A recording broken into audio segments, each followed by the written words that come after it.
Well, hello students and parents. I wanted to do this video because some students, none of the parents, were able to come to youth ministry last Wednesday. They had their own thing going, but some students weren't able to make it last Wednesday, and I wanted to include them in our subject matter that we're talking about. Our subject matter is screens and teens. There's a great book by Dr. Kathy Cook that I'm reading on this subject, and I wanted to keep you informed, students and parents, about what we're talking about and how this affects our culture and our ministry here. And so I thought I would just share with you some of the things that we went over last week as a youth and some of the conclusions we came to. So here we go. The two passages that I'm kind of hanging all of this on, we have 1 Corinthians chapter 6, verse 12. Paul says to the Corinthians, "You say everything is permissible for me, but I say not all things are beneficial." We can definitely see that with technology. You say everything is permissible, but here's what Paul says, "But I will not be enslaved by anything." I definitely think that's really applicable to our culture today, especially to technology and all that we see going on. Romans chapter 12, verse 2 says, "Do not be conformed to the pattern of this world, but be transformed by the renewing of your mind, and then you'll be able to test and approve what God's will is, His good, pleasing, and perfect will." The pattern of this world is pretty obvious to us. It is tech addicted, always on our phones, always constantly being connected. And that is something that we as Christians need to do a good and a purposeful job of trying to distance ourselves from that specific pattern of our world today. So what I did is I asked students 13 questions last week. And I gave them time to answer the questions, and then I asked for their responses. They turned them into me without putting their names on it, but they were very free and willing to share what they wrote down. And so I thought, since you missed it as students and parents, I want to keep you informed what we're doing. So here's the first question. Over your lifetime, which technology has sparked the most dramatic lifestyle change for you? And no surprise, the majority wrote down cell phones. What application do you most often use? We had a funny moment here when one of the students didn't know that app stood for application. Yes, that's what it stands for. So within the answers, we got texting, Spotify. One student wrote, "I'm on Spotify 24/7. Be Real, YouTube, Snapchat, TikTok, and Instagram." How long have you been on your phone today? Now, the phone will actually count that for you. It's called screen time. It's in the settings. And I told the students that I'd be willing to answer every single one of these along with them. And so this is what we had. Those that answered 7 hours, one student said they were on their phone. You had 2.5, 2 hours, 2 hours, 4 hours, 4.5, 2 hours. When I checked it then, I was at 4 hours. I find myself using my phone quite a bit. I also use it for work quite a bit. Okay, pickups. Your phone will actually record how many times you've picked up the phone, and this would include having it face down and you turning it up and it lights up to tell you the time. That's considered a pickup. Any type of thing like that. So I normally do like 50 pickups, 50 to 70 pickups a day. We have students writing down 103, 108, 102, 96, 67. Then it jumps up, 214, 245. This kind of makes sense if at least parents, if you feel like your kid is distracted and 200 times this is happening. There's also notifications. Notifications would be emails and text and different things that your phone pops up. My notification for that day was, I think it was 75 times that my phone purposely stopped me from my train of thought and buzzed and interrupted my life. Now, if that's how many times we're going to pick it up, there's even more many times that it's telling us to do something and we are enslaved to do it.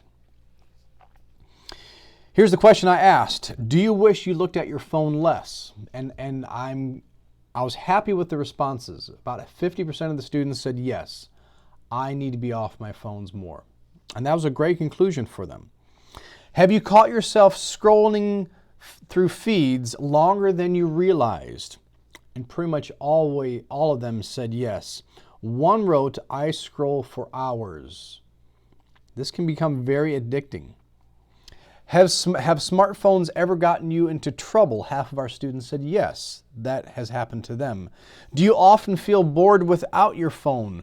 We had yes, we had no, we had sometimes, and then we had this interesting comment from a student, I feel bored while on my phone. I think that's very telling. One of the last two questions I asked, has it hurt you? Has having a cell phone, do you feel like it has hurt you? And here's some of the responses that I want you, as students and parents, to hear. It's pulled me away from my family. It's given me anxiety. It's affected my attention span. Hurtful comments obviously are hurtful. I spend too much time on it. It's introduced me to visual temptations of all sorts. My last question. Here's a phrase that I got from this particular book I'm reading. Teens are tech addicted, tired, stressed, overwhelmed, depressed, and looking for an escape. And I asked them, do you agree or disagree with this statement and why? Most of them agreed with it. Most of them said yes. And then one student wrote, yes, it's kind of what I am. Tech has taken over my life, another student wrote. And I really like this one. I could write an essay on this. I think that's really telling of our culture today. Having technology, having a smartphone, 24/7 access to it, has really affected our society. Teens associate comfort with access to technology. I experience this every time I take them to camp. I took them to camp just a few months ago. You're telling me there's no cell phone service up there? No, there's no cell phone service. There's no reception. There's no internet. You must unplug. And there is anxiety connected with that for some students. 70% of teens say they experience tiredness and fatigue as a result of having their phones next to them when they sleep. And they get woken up by texts and different interruptions. One of the things I mentioned to the students is phones should not be in bathrooms and bedrooms. Just keep them out of those two areas. Feeling overwhelmed, feeling depressed, looking for an escape. This is very much what's going on. When I talk to the students, I didn't say this is just a them problem. I said this is an everybody problem. And I relayed a moment last week in which I was playing pool with a student. I was talking to Sammy, and in the midst of doing all those things, I decided to text a student to see where they were because I didn't see them in the youth ministry. So while doing all this, I was still on my phone. Technology has not just done something for us, it's done something to us. And if we're honest, it's mostly been negative. We need to make sure that we are giving our relationships the rightful priority and having face-to-face conversations and communications. Here's how I ended the service last week, and here's what I want to share, especially for those that weren't there. I want to know you, and I want to have a relationship with you, but I can't do that if there's an electronic device between us. When you hide behind a screen, we miss out on who you are, both me and you.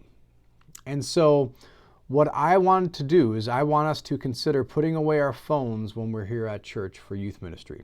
Sunday mornings, I think, would be great. And we talked about some ways in which we can do that, and I have purchased, I guess it's called a calculator cubby, a little sleeve things that calculators hang into. And so I installed that in the youth group. And I told them that I'm going to put away my phone when I come to youth service. There's no reason for me to have it. And I can just happily put it away, and I'm hoping that other students would follow suit with that. We don't want to be enslaved to the things that the world is accustomed to, and we want to be transformed by not just the constant barrage of technology in front of us, but we want to be renewed by God's Word and our time in Christian fellowship. And so this is our topic for the next few weeks. If you missed it, I hope you can come join us, and I look forward to seeing you later. Okay, bye.